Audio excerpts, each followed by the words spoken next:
Ард түзөө үзүүлж байна.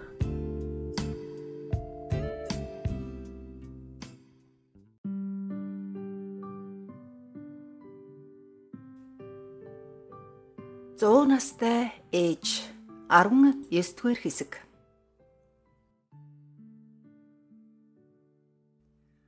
Ганхүү сумын төвөөс ирж явна гэдгийг Денсмаагаас дуулсан хажид буурай хаашааш толгой дээр алчуураа зангидаад гэрээсээ хам хум яаран гарч гэрийн хаяанд байсан монгол модны хуухархаа таяга авч Ганхүүгийнх рүү майжигнан хэрдээ яаран алхлаа. Гэрийнх нь хаалгаар орж амжаагүй хэрнээл Олзотмаагийн бие яаж вэ хэмээн асуугаад сэтгэл зовнсон царайтай асуучгаад Ганхүүгийн амнаас унах үгийг яаран хүлээх нь элт. Ганхүү орныхоо өмнө очиж суух зураа. Ээж гайгүй, харин оншин сайн тодорхойгүй ах шиг байна. Хэдин шинжилгээ өгсөн гэсэн шинжилгээнийхээ хариуг харж байж оншоо тодруулах юм байхаа. Ингээд хажид эмгэн за би энэ гайгүй гэдг нь овоо доо гэж бодсон ч оншин тодорхойгүй байгаа гэдг нь юу болдоо хөөрхий. Бие бодохгүй нааша яарч байгаа гэж бодол хийлээд чимээгүйхэн гараад явчихав. Эмээгийнхээ энэ байдлыг анзаарсан Ганхүү цайгаа уучгаад араас нь гэрт нь орвол бурхны өмнө залбираа цуучгсан. Ногоон дарих минь хайртай бэрийг минь аюулт өвчнөөс салгаж өгөөч. Оронд нь хөгшин намайг аваач гэж сууж байгаад Ганхүүг орж ирснийг анзаараад босон цай хийж өглөө. За миний хүү мал яах вэ?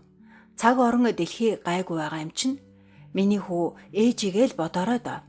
Насаараа чи бид гурвын төлөө амьдралаа зориулсан хүн шүү дээ. Одоо л хөөрхий гар хүл амар сэтгэл тайван амраг гэж эмээ нь бодсон юмсан. Гэтэл хөөрхийг ямар гайн дайрчхав. Дарих минь аварч болгоогооч гэж өмөлзөв.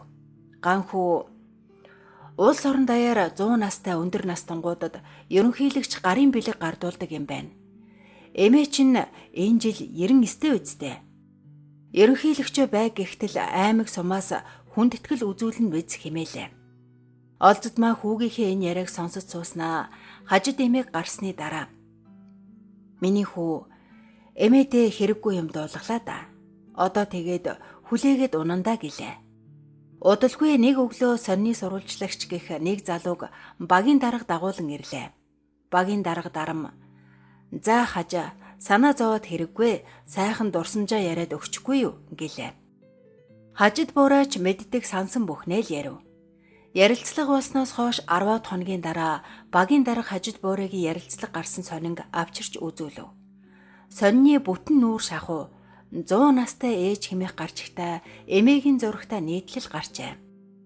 Ач гуч хүүхдүүд энд тэндээс утастаж эмээдээ мэд хүргэв. Цагаан сарын хөл хөдөлгөөнд ядарсан хажид эмгэн шинэ хуучрах үеэр сая нэг жаахан амрав. Хөл захгүй дарах айлчингийн хөлийг энэ цагаан сараар л хажид буураа сая нэг мэдэрч өмнө нь ингэж байсан билүү гэж бодов. Өмнө энэ их ажлыг голдуу Олзотмаа эмгэнийг хүрхэхгүй амжуулдаг байсан болохоор аргагүй. Шөнийн нэгний өдөр л амьтан хүнд үйлчлээд гарч ороод байсан Олзотмаа өдөөс хойш биеийн тавгөрхөж хэвтчихлээ. Хажид буураа сандарч Ганхүү Эдэрбат өлзийн нарыг яаруулан загнаж сандарч тавьдан гэрээс гэрийн хооронд таяга тулан лагалтсан шар өтгөн дундуур зүтгэн яаруулв. Тарих толгой нь эргэн дотор хутглаа гэхэд нь арай хөл хөдөлгөөн багтай юм гээд Ганхүүгийн хүү Эдэрбатын дорвуулаад хэвтүүлчихв. Санаа сэтгэл нэг л тогтворгүй болчихсон буураагийнхаа занг андахгүй Эдэрбат эхнэр туяа жаргалтайгаа хоёул эмээгээ хэрдээ асрах гэж хичээв. Нэг гэмн Эдэрбатын дөрсгүй хоёр бандын чимээ шуугаанд л хэцүү байх гэж Эдэрбат туяа жаргал хоёр бандыгаа өвөөгийнх рүү хөөсөн ч удалгүй шуугилдаад ороод ирнэ. Эмээ та яачихсан юм? Өвдчихсэн юм уу? Гэд шалгаагаа цалахгүй нь хэцүү.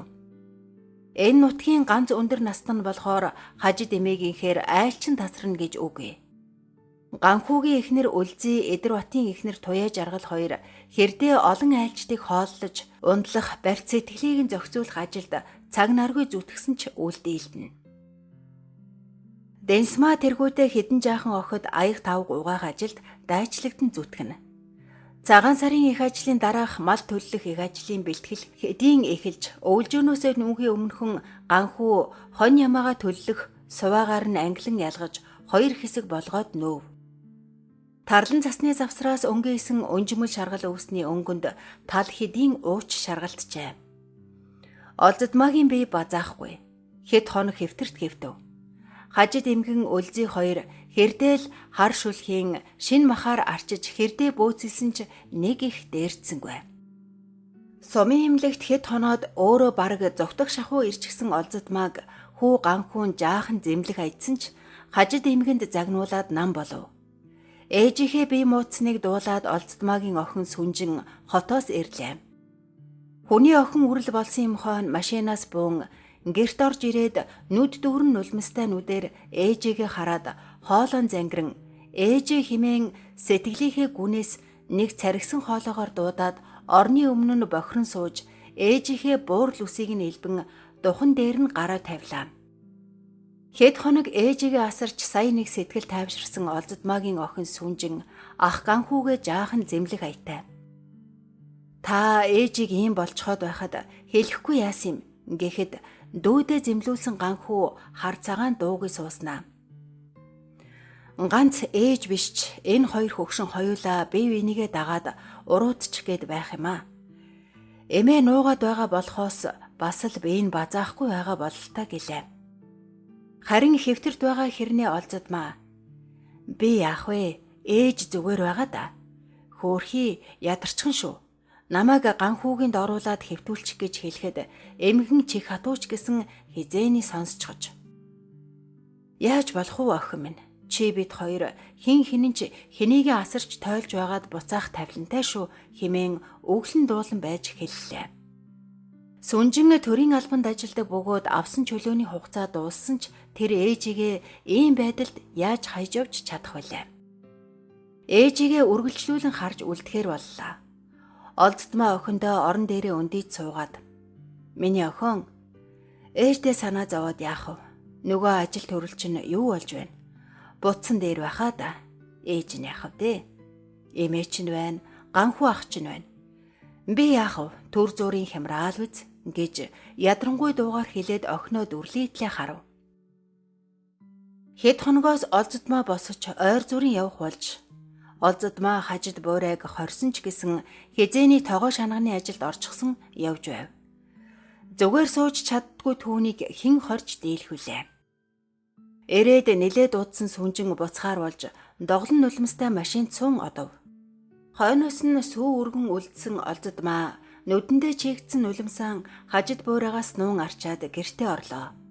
Гэхдээ угийн ажигч хажид буурай үүнийг аль хэдийн ажиглаатгаж. Хог олзодмаа минь чи тэгж сэтгэл санаагаа хямраагаад юу хийн? Наад бие бод.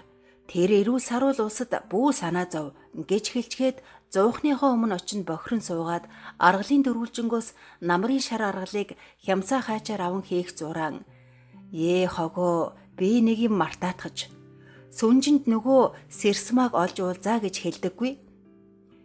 Буйнаа нэм гэж. Хойноос нь уцаар хэлхээс гэж өглөн гараад явчихв. Харин олзодмаа хажид буурайгийн Монгол гутлыг уллах гэж оруулж ирснээ. Гэнэт санан орны хүндэгөөс гутлыг нь гарган эргүүлж тойруулан үзснээ. За ширээ зөөлөхөөс химэн бодоод орны хөл доороос үстэй шир гарган авч гадаа гарлаа. Хажид буурай арг үүрэн тэр алсад явж байгааг харагдахад нь за ширээ булчхаад хойноос нь явхаас гэж бодон гэрийнхээ баруун талаас хүр заван гэрээсээ жаахан зайдуу очин газар ухан ширээ булчхаад хажид буурайгийн араас явхаар шийдэн бүсээ бүслэн гарч ирлээ. Хажид буурай сэвэлдсэн салхины тааламжтай элбэнд нэг л сэтгэл өөдрөг. Тэрээр олзодмааг ирж явааг хараад хөөхий энэ маань бие бодохгүй. Хөгшин намайг гисээр байгаад унахан дээ. Би үүнийг өмнө оруулчихвал амьд яваад хэрэг юм. Эртгэн шигэл тэр авдаг юм нь авчхаасай. Энэ маань л бие тэнхийгээд байхаар би гэж хүн чинь бүр зовчих юм гэж бодов. Олзодмаа ээж та хэлэхгүй яасан юм. Би нэг улны шир булчгаад гараад ирсэн чинь та харин энд явж байх юм. Ямар төргөн явдаг юм. Би таныг хараад ирж байгаа нь энэ. Аргал түлш байгаа цагт та аргал түүж яаж байгаа юм бэ? Би завсар зайгаараа түүгээд байж болно. Энэ эдэр бат хэд хоногоос хангаагаас мөчөр уулгаж өгнө гэж байсан. Та бид хоёр түлшинд санаа зовох хэрэггүй байхаа да. Бороо шороо шамраг гайгүй байвал аргал түлш бас олдоцтой байна шүү гэсээр ээжийнхээ мөрнөөс арагтай аргалыг нь авч хоёул гэрийн зүг гангар хунгар хийн аядав.